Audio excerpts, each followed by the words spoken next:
And now you've talked, I think we've mentioned clean cooking so many times. And for a viewer who is watching us, would like to understand why clean cooking?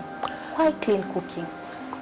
It's a good question, because why clean cooking? Let's start it from the basic understanding, or from the basic setup of our home.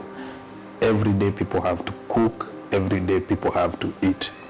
So why clean cooking? Because it really plays a big role in terms of issues surrounding the cooking itself, and even how you're able to acquire these devices, and also having to play around with the adverse effects of the traditional cooking as you compare it to the newer or cleaner or even modern cooking. So why clean cooking? Because it cuts across so many things.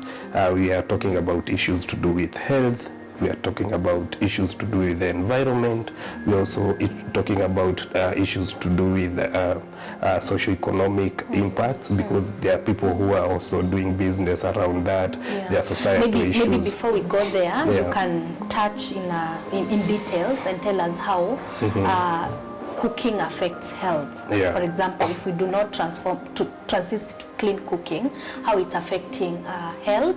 You can give even data that we have, how it's indoor pollution, it's causing how many deaths every year in Kenya, in Africa, and even globally. So that we can be able to see the impact and therefore have that motivation to transit to clean cooking. Good. When we are looking at issues to do with clean cooking, and even if you look at the global level coming down to the local level, if you are talking about the global figures, it's about 2.8 billion people who are still using inefficient cooking methods, or even rudimentary ones. 2.8 billion. Yes. If we are talking about in the African setup, sub-Saharan Africa, we are talking about more than 650 million people still using. And within our Kenyan context, I think our population is about 50 million people. And between 70 and 80% of these people are using traditional cooking methods. So you see, this is a very big, staggering figure, and we have to tie this with the ambition of the government by 2028 to have transitioned these people to modern clean cooking solutions. So it's an issue that needs to be looked at seriously, because there are very adverse effects when it comes to health. Like, for example, when you look at the deaths, more than 25,000 people dying every year because of indoor air pollution. You see, it's a staggering figure.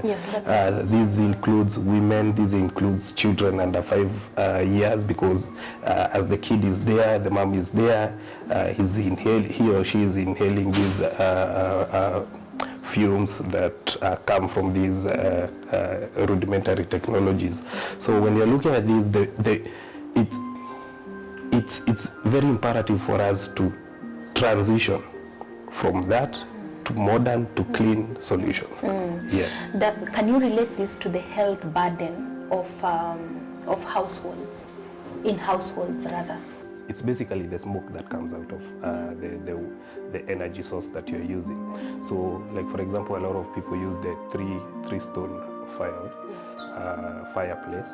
So these fumes that come out of that place, one of it is the particulate matter. We are talking about carbon dioxide, we are talking about carbon monoxide, and these are things that people are inhaling, and there's data that compares that to it's more than people who smoke cigarettes. So it's really detrimental to the respiratory systems, issues to do, any issue to do with respiratory system, be it cancer, be it issues to do with lungs, be it pneumonia, because pneumonia is the biggest killer when it comes now to children under the age of 5 years, because the lungs are not well developed, and they're inhaling these fumes. So it also in turns make it an economic burden, because if that continues, then still continues with the burden, and people are not even able to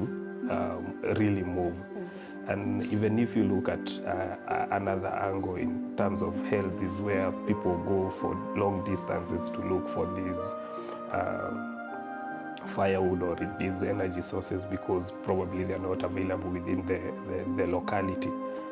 So it's a big burden when it comes to that, and then there are issues to do with costing.